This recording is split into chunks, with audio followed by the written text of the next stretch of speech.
Okay, very cool. So my first question for you, Brad, is that when I was researching for this interview, read that you played your first ever gig on the same night that John Lennon passed away. What was that like? Oh, okay. So that was December 8th, 1980. Yes. We weren't really a band at that point. Um, it was Neil and I had written some songs, and Neil's brother David he was in a band, like a cover band that played, kind of Monday to Saturday or whatever at a club in Port Coquitlam. And on Monday is kind of an open mic night where people can get up and play songs or whatever. And so we were scheduled to play four songs at 9:30, and it was a surreal thing. I threw my bass guitar in the back of the pickup truck, and I got in the car, and I started driving to the gig at whatever 8:30 at night or whatever it was, and found on the radio that John Lennon had been shot, and then before I got there, they announced that he had died, and it was a tough thing. It was a really really tough thing for everybody that was there.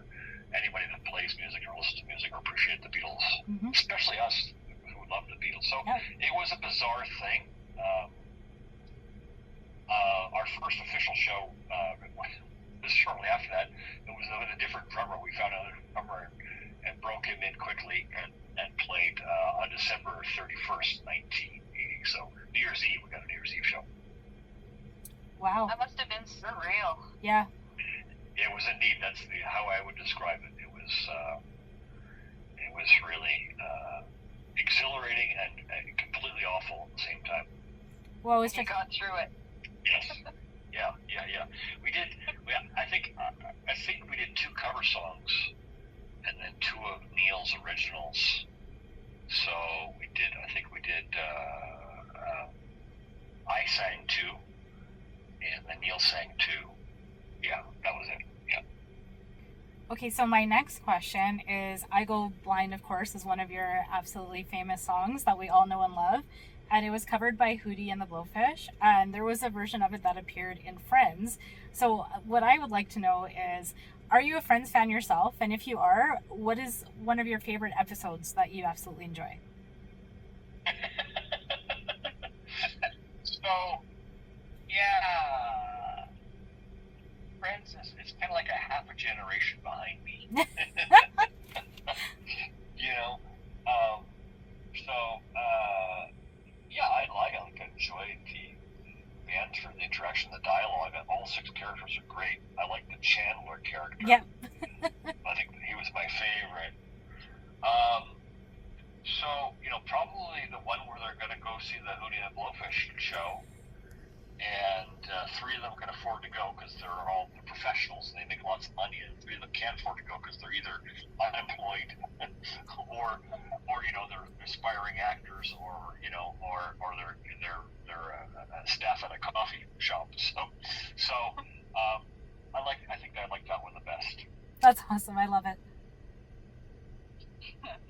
So I see that you have a new beer that was launched, Ocean Pearl. What was that like? How did that come about?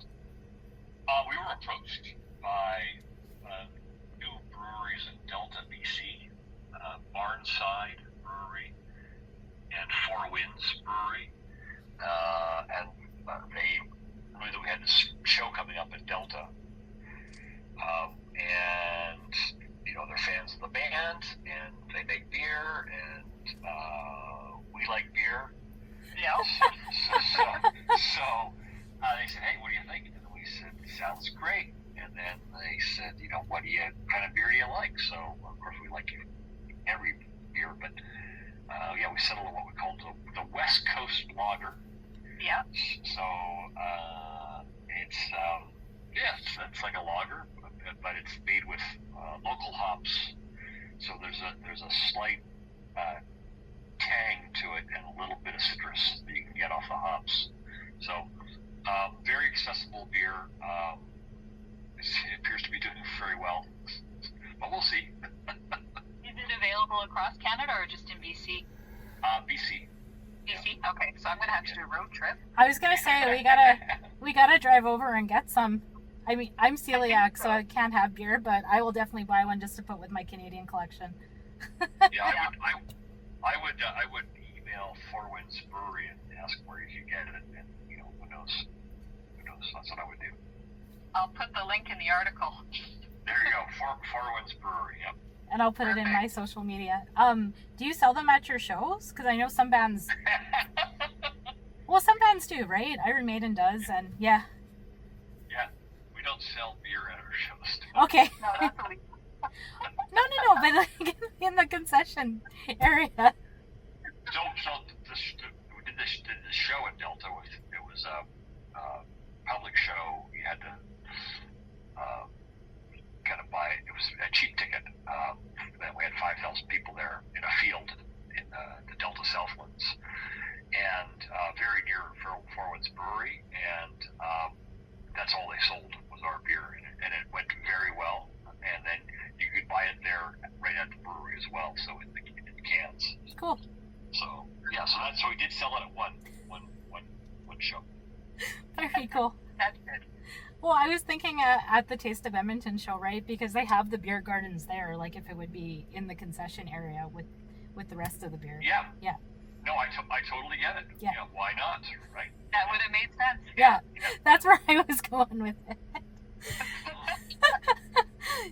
So my next question is, you've toured albums like from and sang them from like front to back, which I really love when a band does this, because we get to hear all of the tracks that you don't normally get to see in a concert, right? So are there any other plans to do this with any of 5440's other albums in the near future? No. No? No plans to do. No. On this new album, we have a new album called Porto that came out earlier this year, which we recorded in Portugal last year. Yeah, we do 3 songs off of that in our set, so we will be playing 3 songs from the new record tomorrow night at Taste of Edmonton. Perfect. Well, that is perfect. That was the next question. Yeah. do you want to actually ask the album question next, since it's a good segue? Yeah. Yeah, your new album was released, and there's a Travel with Jack. Tell me about that song. Travel? Oh, that's another album we're talking about. Oh, another album. Okay. Yeah, so Travel with Jack. Yeah. So we, back in the day, Neil's a prolific writer, and we were all over trying to bring all these songs to fruition. For instance, when we did the Trusted by Millions record, I think we had over 30 songs ready to go. Might have been closer to 40. Oh, wow. We whittled down to 10 or 12 or whatever's on the record. But so Travel with Jack would be one of those songs that didn't make the cut. So it would be, yeah. And so, yeah, we're starting to slowly release those songs on compilations or older records on the CD version or that kind of stuff as bonus tracks. Right. So I remember the chorus, and I remember I think Jack could be kind of a veiled reference to kind of alcohol in general. Metaphors, yes. yes, exactly. So or substances which can cause problems if done to excess or too regularly. So I think that's the genesis of the song. Oh, awesome. Okay.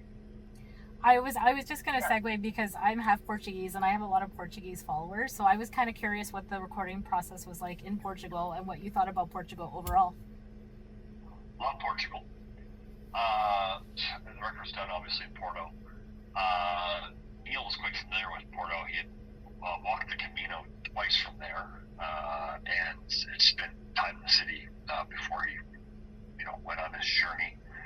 And you kind of call it, yeah. Anyway, it doesn't matter. I loved Porto, and then after the recording was finished, my wife and I, she joined me for the last little bit of that. We went down to Nazaré, spent a couple nights there, and then to Lisbon for a couple nights. Portugal. I think it's fantastic. A great time of year to go too. Kind of April, May. We found it. Every record we've ever done has been either recorded in Los Angeles or Vancouver or both. And we'd always talked about doing a destination record, like all those English bands used to go. Just gonna to say where, the Stones. Yeah, the Stones, yeah, where they took their mobile unit down to France, did Exile on Main Street there. They also did,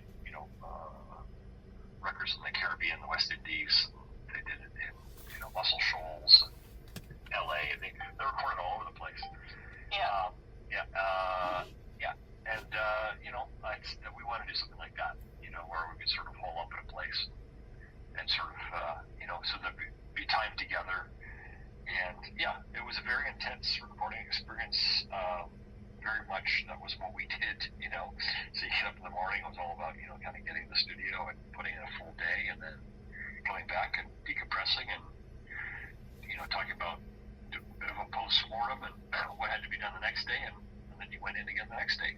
So it was a fantastic process. We did a studio called ARDA Recorders, ARDA. Mm-hmm. And it's really interesting. It's a real throwback. All the gear is analog. It's very old school, just the way we used to, we'd run it. You record on tape. And it was an analog board that had no way of no automation, And it was a very big recording room, lots of isolation if you wanted to use it. We all played together live in the room at the same time. So it's a very, very lively, energetic, kind of mostly riff rock kind of record. It's a bit eclectic in terms of influences of the songs and where they come from.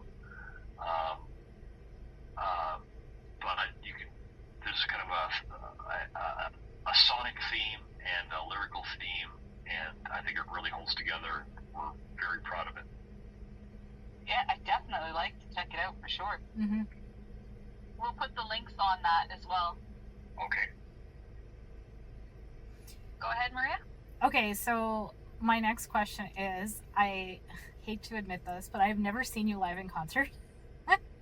So weather permitting, I mean, there is a bit of a storm warning for tomorrow night. Like, it's been almost every day this month of July. So if weather holds up and everything's good, my friends and I are going to come. We're going to rock out to our first 5440 show. What advice would you give us for our first time? Get there early, get a good spot, probably somewhere just stage side of the soundboard where it's going to sound good. Like the rest of us, hope that the weather's good. Yes. Yes, we're all crossing our fingers for that. Yeah, us too, for sure. Is there a favorite song that you look forward to playing during your sets, like one that that gets the crowd going, or you just enjoy? I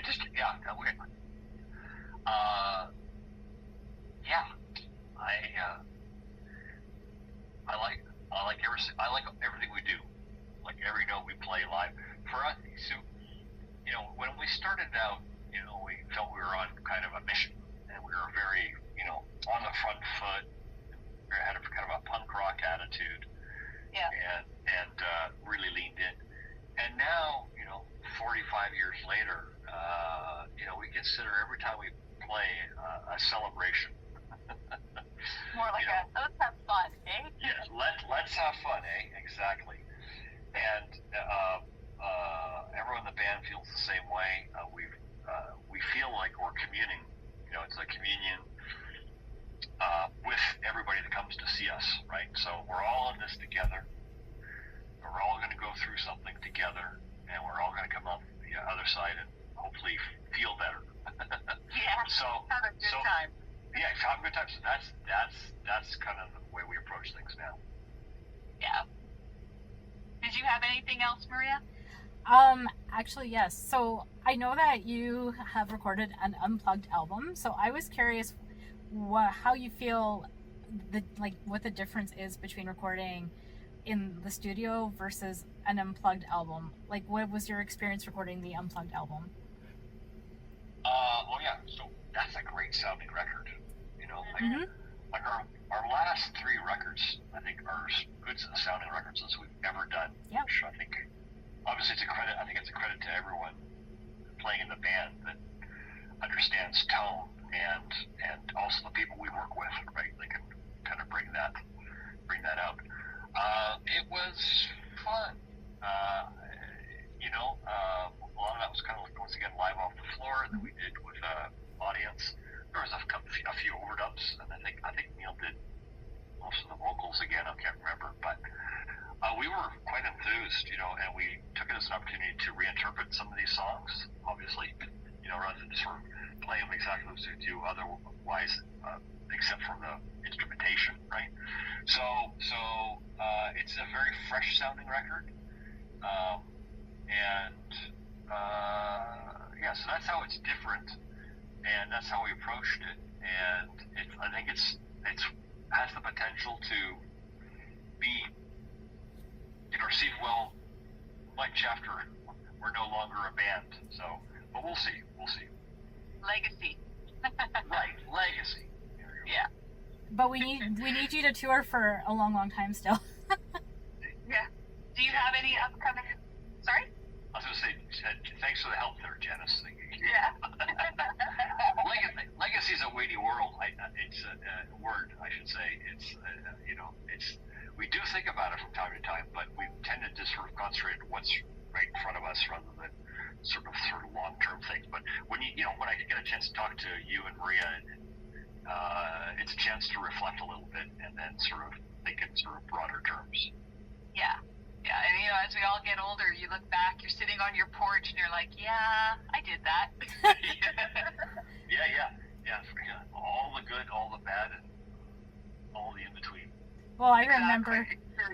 remember writing a lot of university essays to your music in the 90s, so it's amazing that I haven't seen you in concert yet, because I have been a fan for a long, long time. But yeah, I would always write my essays to my favorite Canadian bands and listen to your music throughout all of it. So when you talk about legacy, there's one right there. Totally. Yeah, and I totally accept that with gratitude. So thanks for saying that, and I'm happy for both of us. Yes. Do you have upcoming dates? Are you doing any more touring, or is it just kind of one-offs? So we're in Caber, Alberta tonight doing Cornstalk with Big Wreck, and then tomorrow Taste of Edmonton, and then we have got a show with Melissa Etheridge in Invermere on Monday. Cool. Oh yeah. Yeah, and then the following week we'll fly out to Manitoba, play Minnedosa. There's a big Rock in the Fields or something like that. We've done 3 or 4 times. Big thing. Yeah, it's a huge one. Yeah. Yeah, and then what do? We do we got a bunch of dates all through the summer, and then we've got dates in the fall as well. So yes. No, I didn't. Just thank you so much for taking your time out of your busy schedule to talk to myself and to talk to Janice. Perfect. Okay, awesome. Yeah. Perfect. And we'll see you tomorrow night then. Yeah, we'll see you tomorrow night. I'll see you guys tomorrow. Thank you Thanks, so guys. much. Bye-bye. Thanks, Brad. Bye. Thank Thank you. you. Bye-bye. Bye-bye. Bye.